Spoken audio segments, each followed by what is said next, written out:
Olá, igreja querida, amada. Estou aqui de novo agora com a presença de meus filhos, né? Para nós conversarmos sobre o tema das células para essa semana. Eu os peguei aqui de surpresa, como tenho feito com as pessoas que eu pego às vezes aí para a gente fazer um vídeo nesse sentido. Mas a gente assim vai meditar em alguma coisa muito fundamental para a gente dentro do tema que a gente está propondo para esse início de ano. O tema geral é Ano Novo, Vida Nova? Porque Ano Novo tem vida nova? Ou a gente precisa ter a disposição de trazer novidade, transformar a nossa vida, gerando o novo nela, deixando que Deus gere o novo dela, para que o ano realmente sofra as consequências disso. E seja um ano diferenciado, seja um ano marcado por experiências de crescimento, experiências que nos amadureçam. Então, nós estamos pensando sobre o que é importante na hora de nós construirmos novos caminhos, nós escrevermos novas histórias. Então, eu estou aqui com eles para falar sobre o tema dessa semana, que é crescimento. Nós falamos na primeira semana sobre... O que foi mesmo que falou na primeira semana? Acabei de falar aqui. Na primeira semana, nós falamos sobre... A segunda semana foi sobre prioridades. E a primeira semana foi do jeito certo. Olha aí. A gente precisa começar a trabalhar o novo, a investir, né, num novo tempo do jeito certo. Ou seja, partindo da vontade de Deus, do propósito de Deus, dos planos de Deus, entendendo qual é a vontade dele. Nós falamos sobre... colocando ele em primeiro lugar, e nessa proposta, nesse caminho, nós falamos na segunda semana sobre prioridades, a importância de estabelecer boas prioridades, colocar as coisas certas nos lugares certos, para que a gente caminhe com sabedoria. E hoje a gente vai falar sobre crescimento. E por que crescimento é importante? Porque assim, ninguém pode ter a perspectiva de viver novas coisas, novas realidades, sem a disposição de crescer, sem a disposição de melhorar, né? De avançar. Então, a gente está falando aqui que crescer é preciso sempre. Sempre, sempre, sempre. E nós colocamos aqui a experiência de algumas crianças, né? Coloquei aqui criança como referência e coloquei aqui sobre o que impede uma criança de crescer, né? Sabe quando a gente... Vou fazer umas perguntas para eles. Sabe quando a gente criança, vocês foram crianças, ontem ainda vocês eram crianças, né? Sabe quando os pais ficam falando, você tem que fazer isso, você tem que estudar, você tem que... Sabe? O que consistiria, né, em elementos, em características que travam o crescimento, né, o avanço, que a gente vê muito, por exemplo, na vida de uma criança, né? Vocês teriam essa ideia? O que vocês acham? Vou puxar para psicologia. Pode puxar. Quando o pai não sabe colocar limite na criança, ou quando não sabe dar uma certa liberdade, quando também a própria superproteção pode impedir a criança de crescer, a falta de vínculo com aquela criança, vínculo emocional.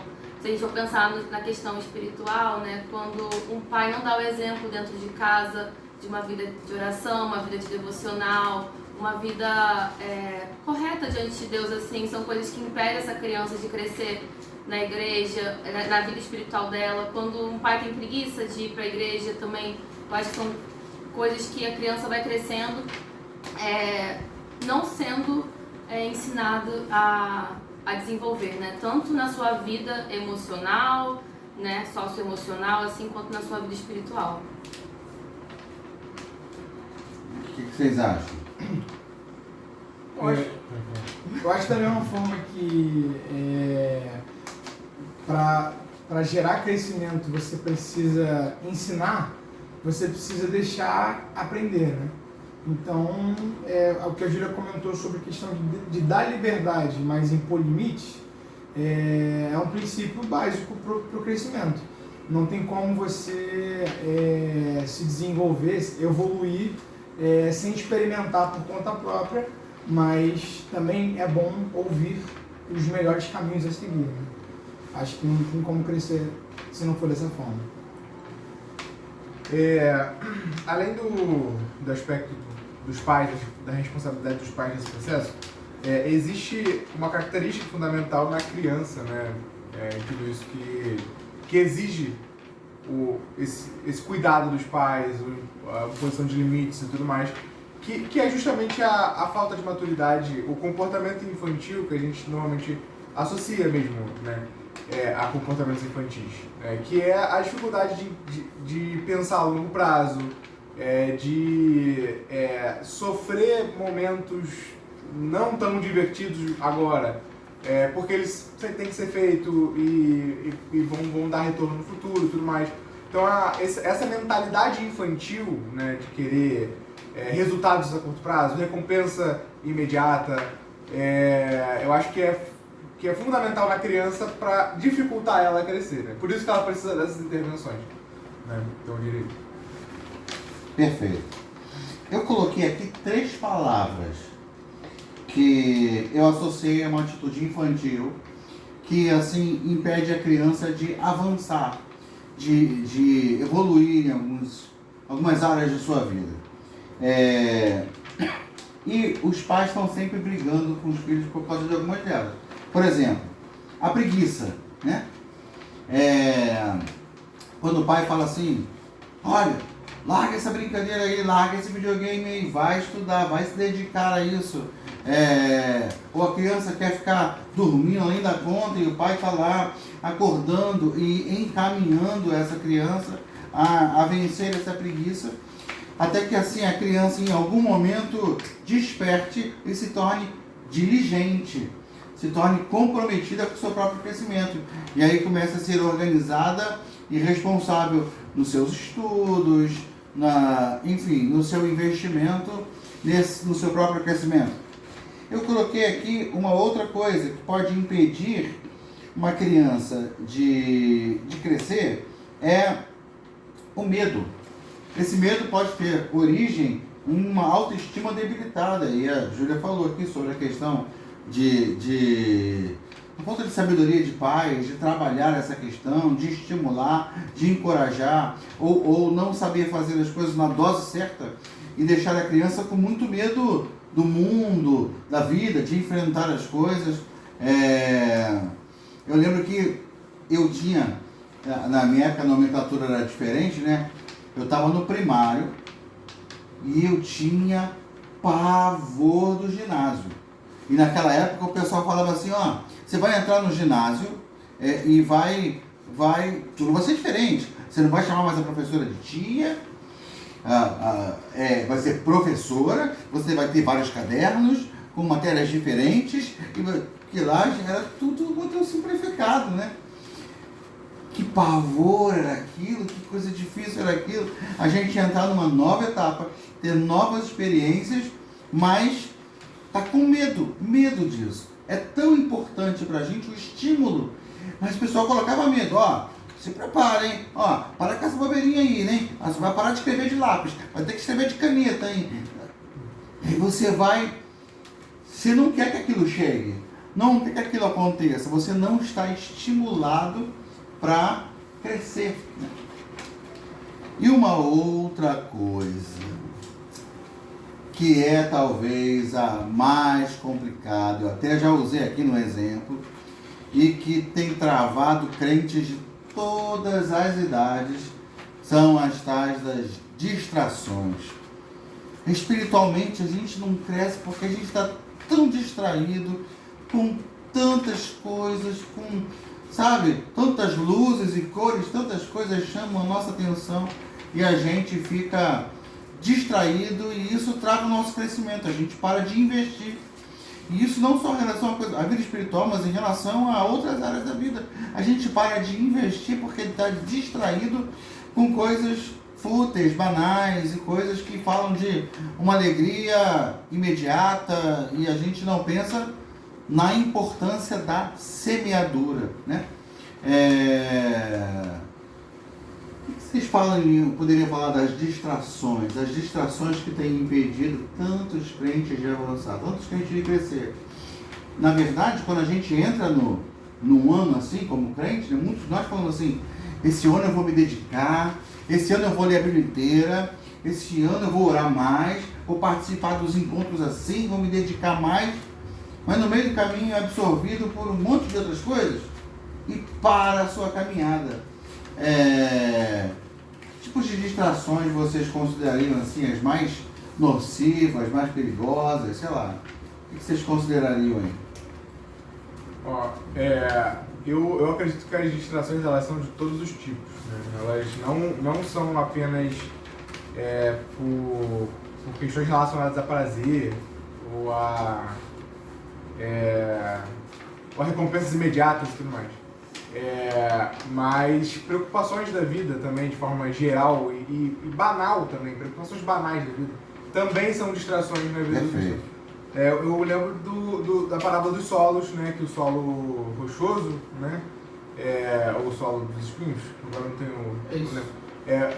o que Jesus fala é que o que atrapalhava o crescimento dele era as preocupações da vida, né. E eu penso nessa situação e eu sempre associo isso ao coração corrompido do ser humano, sabe? Porque essas distrações elas são muito pouco diante da glória e da maravilha que há no Evangelho, que há em caminhar com Cristo e tudo mais. E o fato de eu ser uma pessoa suscetível a me distrair com coisas tão pequenas, tão banais, por preocupações tão bobas. Existem preocupações significativas, mas existem preocupações tão bobas que nos tiram de um caminho de diligência. Existem distrações em termos de prazer e tudo mais que também são tão bobas e tão pequenas diante da glória do Evangelho que assim, isso vem do meu coração pecaminoso, sabe? Isso vem não da glória que existe nessas distrações, né? Mas da minha mesquinharia em querer tão pouco diante da glória do Evangelho, sabe? É curioso pensar que às vezes até o próprio nada soa mais agradável do que alguma coisa nesse sentido, né? A gente está com a vida tão bagunçada, tanta coisa para fazer, que às vezes um momento onde você pode parar e não ter nada ao seu redor, não ter nada para fazer, é mais gratificante do que buscar conhecimento, buscar crescimento, buscar alguma coisa. Parece mais satisfatório porque a vida está tão bagunçada que é mais aliviante não ter nada. A gente encontra... Tem que encaminhar essa pessoa para psicólogo. Por favor. A gente encontra prazer em coisas tão insignificantes, em coisas tão supérfluas e esquece daquilo que é valioso de verdade. Eu estava pensando como a gente não tolera frustração, a gente não aprendeu a lidar com frustrações ao longo do tempo, né? E as distrações acabam que elas vêm e roubam muitas vezes esse incômodo que a gente precisa, o crescimento ele gera dor, né? Eu gosto de pensar que para sair do ponto A, para chegar no ponto B, que puxando sardinha lá para psicologia, mas eu consigo olhar para isso com o olhar do Evangelho, sabe? A gente não é uma linha linear, né? Eu costumo falar muito para os meus pacientes que são crentes, inclusive. A gente, vamos supor, se a gente quer crescer na nossa vida espiritual, a gente vai passar por lutas, por provações. E às vezes nesse tempo, a gente não quer lidar com a dor. Então a gente faz coisas que tiram a gente desse foco, que as redes sociais hoje estão aí, né? A gente é uma sociedade de muita informação, né? Então a gente tem muita coisa que distrai a gente. Mas se a gente quer crescer, a gente vai precisar tolerar a frustração, tolerar o medo, aprender a tolerar as nossas próprias emoções, para que a gente possa desenvolver isso na nossa vida, seja em qualquer área, e na vida espiritual não é diferente. Agora, quando a gente caminha com Cristo, é muito bom saber que quando a gente sair do ponto A e chegar no ponto B, a gente não vai estar sozinho. A gente vai passar por lutas, por provações, é possível tolerar as frustrações, é possível, a gente tem que saber retardar as nossas vontades, né? Uma criança, ela não sabe retardar a vontade. Se ela quer uma coisa, ela vai bater pé. E a gente precisa, como adultos, né, retardar as nossas vontades. Saber que eu não vou poder me agradar o tempo todo, me dar aquele docinho o tempo todo, né? Eu preciso retardar isso. E aprender que algumas vezes eu vou ter que fazer coisas sem vontades. E como a gente não sabe lidar com isso, às vezes a gente deixa pra lá. Leitura é uma coisa que é difícil pra mim. Eu tô aprendendo a desenvolver o hábito da leitura. Mas é algo que eu preciso exercitar. Então, uma coisa que eu passei a fazer é deixar meu celular no escritório e quando eu vou deitar, eu vou com o meu livro, né? Eu tenho livro que eu tô lendo de noite. Mas é difícil, porque quando a gente está começando um hábito novo, a gente está querendo crescer em alguma área, aquilo gera ansiedade, aquilo gera medo. Eu preciso aprender a tolerar o tempo, né? Eu tenho uma questão, isso é impossível, quero fazer tudo muito rápido. Mas isso, se eu não ensinar o meu corpo, se eu não ensinar a minha mente, né? Eu não vou conseguir tolerar e eu não vou crescer. E aí eu penso muitas vezes na leitura da Bíblia, né? Muitos crentes acabam, eu não consigo, porque eu começo a pensar em tudo que eu tenho que fazer. Mas é um hábito. Se você não tirar as distrações de perto, né? Se você não tirar o que te atrapalha, os pensamentos vão vir, né? As preocupações vão vir, mas se você quer crescer, você precisa se educar, né? Um adulto, eu falo isso, um adulto saudável, ele precisa saber se colocar limites. Então assim, seja por medo, seja por preguiça, seja porque está distraído com outras coisas, está sendo atraído por outras coisas, muitas vezes a gente deixa de crescer e as consequências disso são muito ruins. Na carta aos Hebreus, o autor da carta aos Hebreus, no capítulo 5, né, ele está falando sobre o sacerdócio de Cristo e ele entra em áreas assim de muita profundidade. E aí é interessante que chega uma hora que ele diz assim, Hebreus capítulo 5, versículo 11: quanto a isso temos muito a dizer, coisas difíceis de explicar, porque vocês se tornaram lentos para aprender.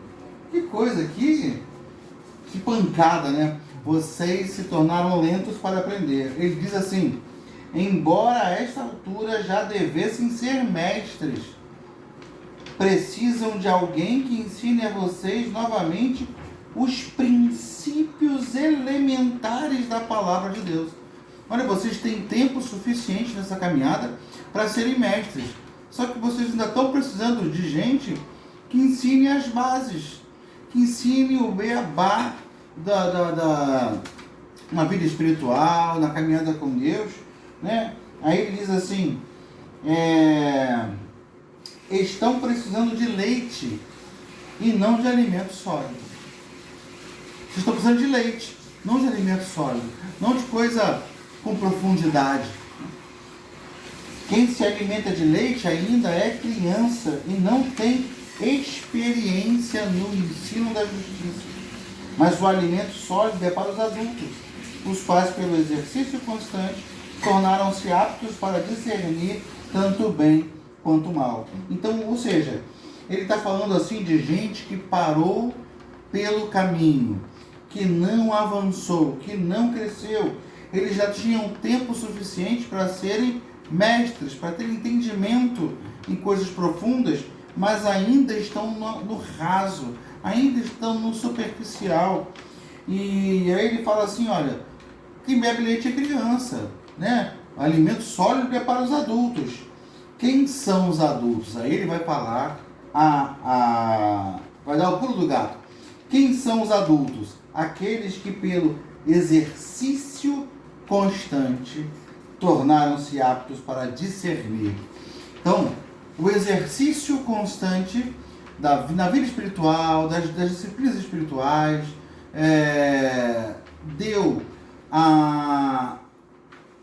fez com que as pessoas amadurecessem, crentes amadurecessem, se tornassem adultos e capazes de discernir. Quem é criança não tem discernimento, não tem entendimento. E aí eu vejo assim essa palavra dura, essa constatação dura do autor de Hebreus. Olha, tem coisas profundas que eu queria falar, mas não posso. Vocês não vão entender. Vocês já eram para ser mestres, mas ainda são como crianças, porque não se exercitaram, né? Vocês acham que essa palavra, ela se encaixa para os crentes da nossa geração? Você acha que nós temos uma geração de crentes maduros e com discernimento, ou infelizmente uma geração de crentes... Generalizar é muito difícil, né? Mas vamos colocar assim, se a gente pensa numa quantidade tão grande de crentes em nossa nação e tanto caos, sabe, existindo no nosso contexto como nação, é porque efetivamente nós não temos sido sal e luz como deveríamos. O que vocês acham sobre os crentes da nossa geração? Vocês veem maturidade, entendimento, discernimento, ou crentes ainda depois de tantos anos precisando sempre de leitinho? O que vocês acham? Eu vejo a segunda opção. É muito comum a gente ver crentes com tantos anos de igreja que ainda apresentam muita imaturidade, muita dificuldade de crescer e tudo mais. E assim, eu diria, né, que um dos motivos para isso, até porque uma coisa que eu queria falar, né, aproveitando a leitura de Hebreus, é porque o cerne do evangelho, do cristianismo, é uma coisa que às vezes a gente perde de vista, né? O cristianismo se torna alguma coisa que não é o seu cerne, a coisa central, né? E uma das coisas centrais do cristianismo é o discipulado, é imitar Jesus Cristo, né? É ter Jesus como modelo, de fato, da nossa vida, né? E é interessante pensar sobre essas questões aí de disciplina, de ter discernimento, de cultivar, né, uma vida com responsabilidade e tudo mais. Pensar que Cristo, sendo Deus, ao se encarnar, ao se esvaziar de si mesmo, precisou viver esse processo. E o próprio livro de Hebreus fala que ele foi tentado em tudo, mas sem pecado, que ele aprendeu a obedecer pelas coisas que sofreu, né? Então Jesus é alguém que é Deus, o próprio Deus, que viveu na pele uma vida que exigiu disciplina, exigiu esforço, exigiu cultivo para maturidade, né?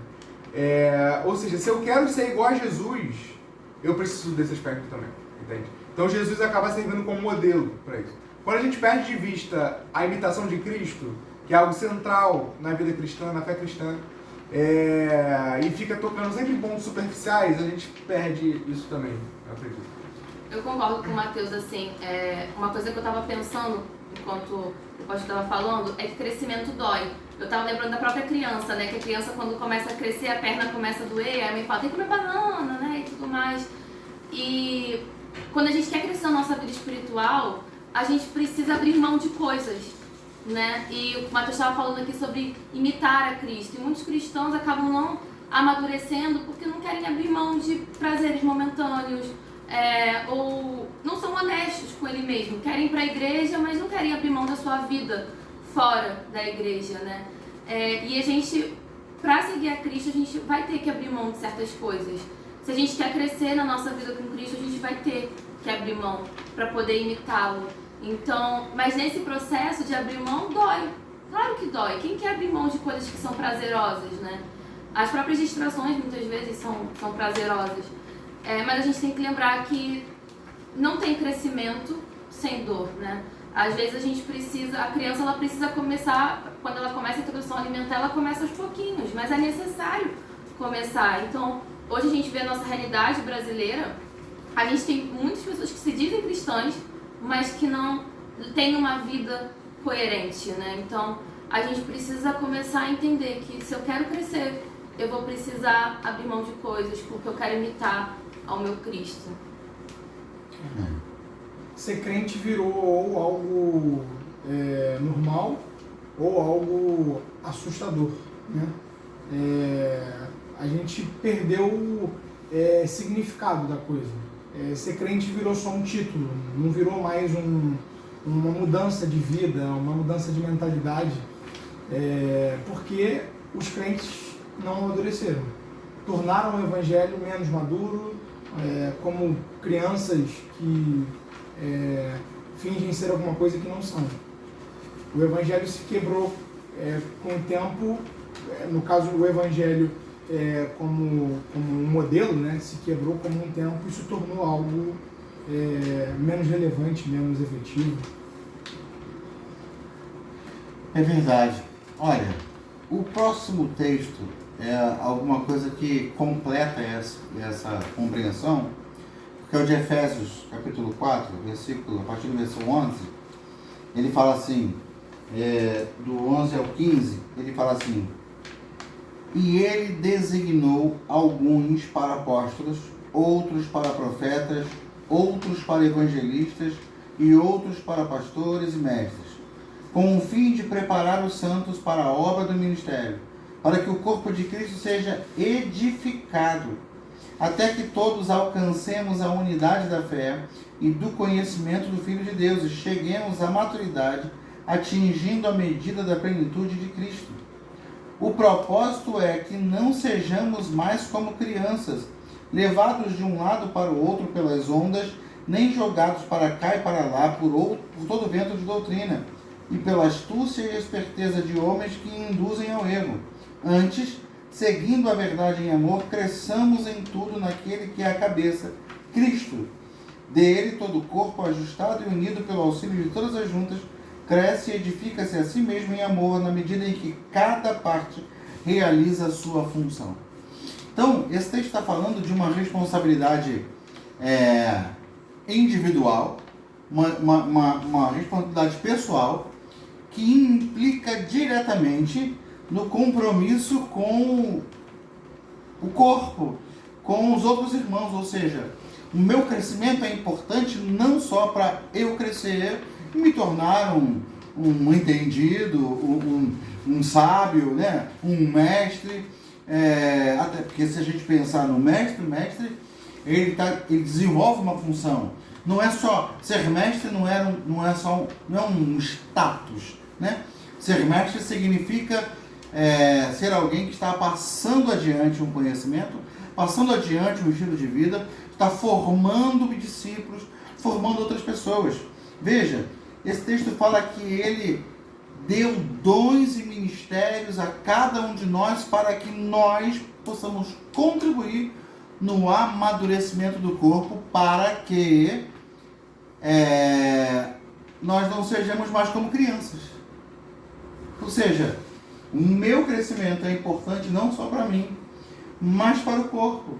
Se nós temos uma geração de crentes que não crescem, nós teremos uma igreja estagnada, uma igreja travada, uma igreja impedida de cumprir o seu papel, de realizar a sua missão.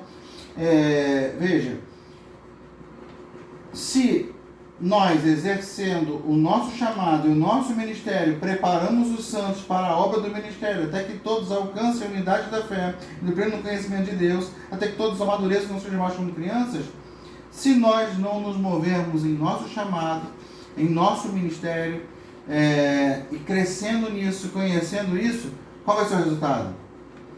A igreja vai ser como crianças, vai se mover sem discernimento, sem conhecimento, e não vai ser aperfeiçoada, né? Como vocês, né, diriam que está, assim, na vida prática da igreja, esse senso de identidade, né? Eu não só frequento a igreja como quem frequenta um clube ou um lugar legal, não, eu tenho... ser crente é minha identidade, estar aqui é meu compromisso. Como é que vocês veem isso aí, nesse tempo, no contexto de vocês mesmos? Como é que vocês veem isso? Se tem algo que eu enxergo que com o passar do tempo se tornou realmente banal, assim, para muitos cristãos, é o compromisso com o corpo.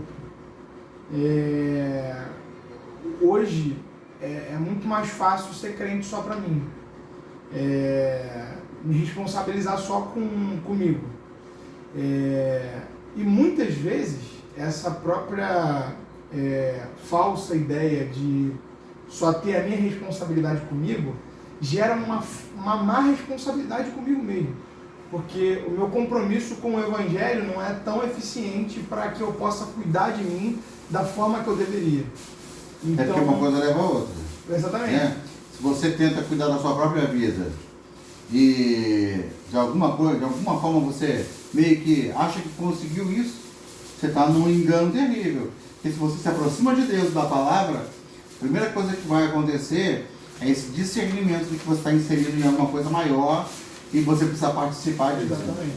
Mas se tornou mais fácil, mais agradável pensar, se eu estou bem com a minha responsabilidade de estar na igreja, de dizer para todo mundo que eu sou isso, eu estou satisfeito.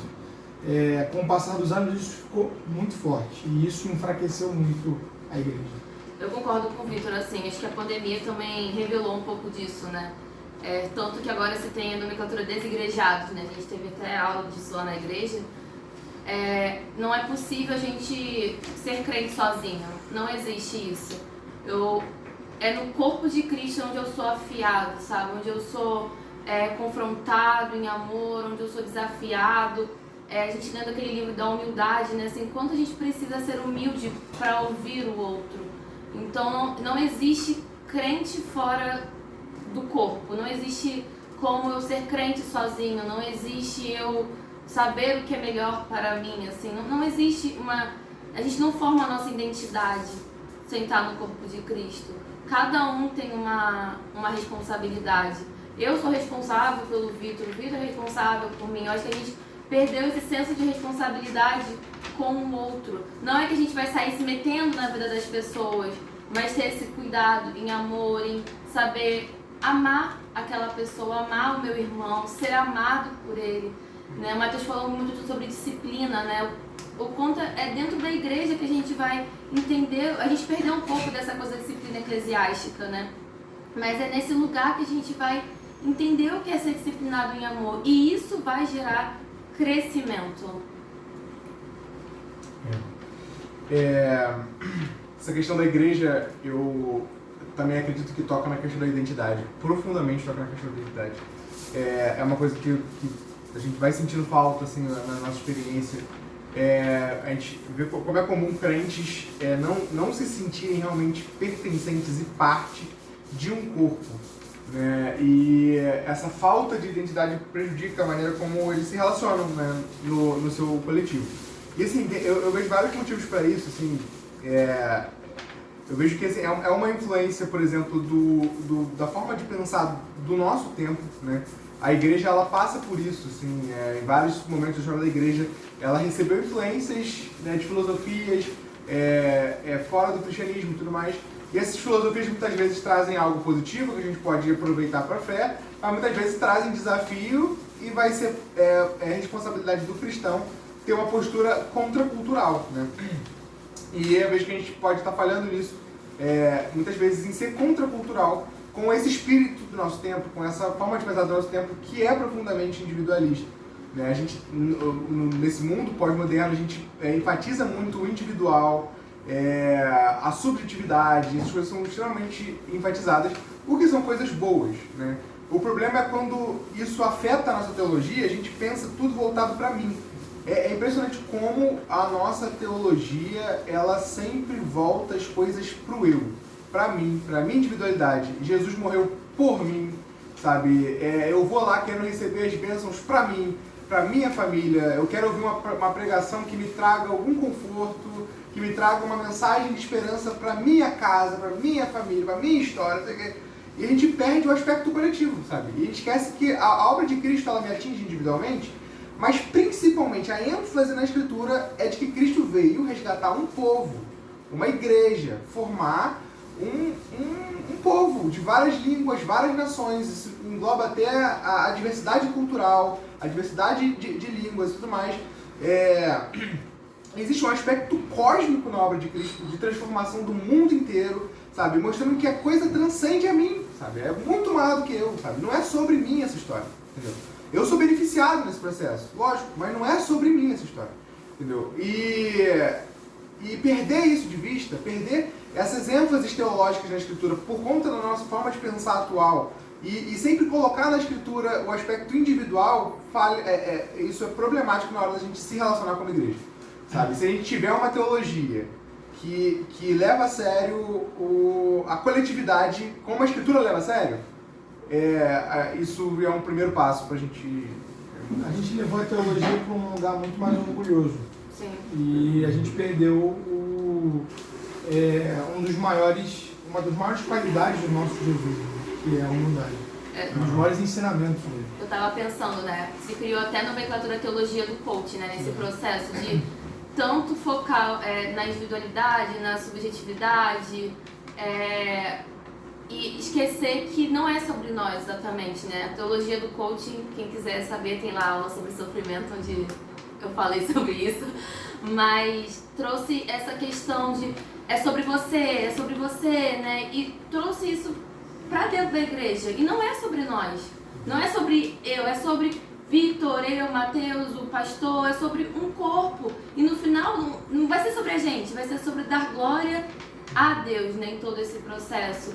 Então é sair, descentralizar, né? Sair do eu, sair desse lugar onde eu só olho para mim, eu só olho para as minhas dores e onde eu possa olhar para o outro, né? Eu cresço quando eu olho para o outro, eu cresço quando eu olho para Cristo.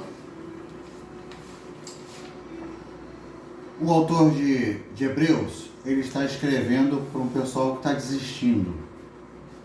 O autor de Hebreus está escrevendo para um pessoal que está sofrendo tanto com as tribulações, com as perseguições, que estão desistindo do evangelho puro, verdadeiro, genuíno, e abraçando outras possibilidades, tentando mesclar o evangelho, por exemplo, com o judaísmo antigo, para fugir daquela aflição. O autor de Hebreus está abrindo os olhos deles, dizendo não diluam o evangelho verdadeiro, não diluam a mensagem de Cristo. E aí ele vai mostrando quem é Cristo, apontando para Cristo, e em algum momento ele tem que falar aquilo ali. Olha, mas eu queria tanto aprofundar esse assunto, mas eu não posso, porque vocês ficaram lentos para aprender. E como falamos aqui, se nós temos uma geração de crentes lentos para aprender, nós temos uma igreja morna, uma igreja paralítica, uma igreja travada, uma igreja que não vive na plenitude. Todo o propósito de Deus com a gente sempre foi plenitude, enchimento, né? E o desafio para nós nessa semana, em nossas células, é meditarmos sobre a importância do que o autor de Hebreus fala lá, sobre o exercício constante. O que faz um adulto, o que faz alguém maduro, o que faz alguém capaz de discernir as coisas é o exercício constante, é o investimento constante na leitura das Escrituras, na meditação das Escrituras, na vida de oração, para que isso amplie nosso entendimento a respeito da nossa identidade em Cristo e nos leve para esse lugar de entendimento. Nesse lugar de entendimento a gente sabe quem a gente é, e quem a gente é não é só para a gente. Aquilo que a gente é em Cristo é para o corpo dele, é para o crescimento da igreja dele, é para o fortalecimento da igreja dele. Então que nessa semana a gente abra o nosso entendimento a esse respeito. Que você seja marcado com essa compreensão. Você precisa crescer. você precisa aprofundar. Você precisa avançar. Você precisa se exercitar. Você precisa investir na sua vida com Deus, na sua vida espiritual, no seu chamado, no seu ministério. E, enfim, se você fizer isso, a igreja vai melhorar, avançar, crescer, se fortalecer. Creia nisso. Amém? Alguém quer falar mais alguma coisa? Não. Então vamos orar? Deus querido, em nome de Jesus, nós clamamos, Pai, para que nessa semana nossas células sejam edificadas, Deus, com esse tema, Deus, que elas meditem nesse tema, Senhor, e que, sobretudo, sejamos estimulados a um novo posicionamento. Se queremos um ano novo, vamos entrar nesse novo ano com uma nova atitude, com um novo comportamento, Senhor, que represente, Deus, profundo desejo de amadurecermos, Pai. Senhor, que possamos crescer, sobretudo, no entendimento de quem nós somos e para o que fomos chamados como igreja, Pai. É nossa oração, em nome de Jesus. Amém. Amém, querido? Deus abençoe você, Deus abençoe sua célula. Amém? Amém.